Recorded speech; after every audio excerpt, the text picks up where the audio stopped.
ಉಗ್ರಂ ವೀರಂ ಮಹಾವಿಷ್ಣುಂ ಜ್ವಲಂತಂ ಸರ್ವತೋಮುಖಂ ನೃಸಿಂಹಂ ಭೀಷಣಂ ಭದ್ರಂ ಮೃತ್ಯುರ್ನಮಾಮ್ಯಹಂ. ಓಂ ಶ್ರೀ ಲಕ್ಷ್ಮೀ ನರಸಿಂಹಸ್ವಾಮಿಯೇ ನಮಃ.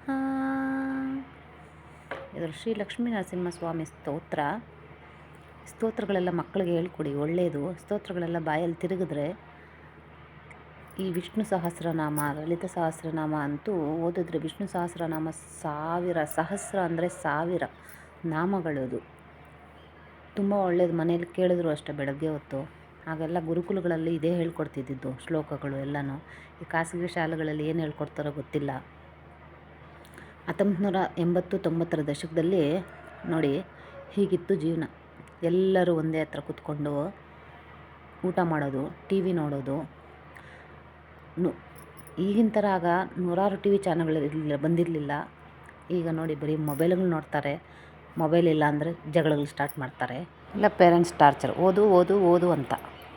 ಆವಾಗ ಬರ್ತಿದ್ದಿದ್ದು ಒಂದೇ ಭಾನುವಾರ, ಒಂದು ಚಲನಚಿತ್ರಕ್ಕೋಸ್ಕರ ವಾರ ಇಡೀ ಕಾಯ್ತಾಯಿದ್ವಿ. ಶುಕ್ರವಾರ ಚಲನಚಿತ್ರ ಗೀತೆಗಳು ಅಂದರೆ ಫಿಲಮ್ ಸಾಂಗ್ಸ್ನ ಹಾಕ್ತಿದ್ರು. ಅದನ್ನು ಕೇಳೋಕ್ಕೆ ತುಂಬ ಕುತೂಹಲದಿಂದ ಕಾಯ್ಕೊತಾ ಇದ್ವಿ. ನೋಡಿ ಮೊಬೈಲ್ಗಳಿದ್ದರೆ ಸ್ಟ್ಯಾಚ್ಯೂ ಥರ ನೋಡ್ಕೊಂಡು ಕಣ್ಣು ಮಿಟುಕಿಸಿದಂಗೆ ನೋಡ್ತಾರೆ. ಮೊಬೈಲ್ ಇಲ್ಲ ಅಂದರೆ ನೋಡಿ ಹೇಗೆ ಕಿತ್ಲಾಡ್ತಾರೆ ಅಂತ.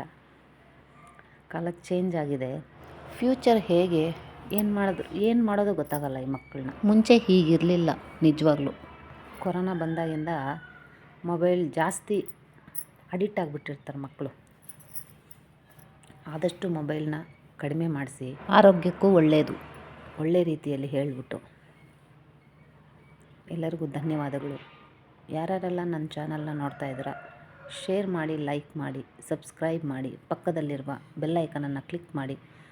ನಾನು ಹಾಕೋ ಆಡಿಯೋಗಳೆಲ್ಲ ನೋಟಿಫಿಕೇಷನ್ ಬರುತ್ತೆ ನಿಮಗೆ. ಧನ್ಯವಾದಗಳು ಎಲ್ಲರಿಗೂ. Please subscribe my channel.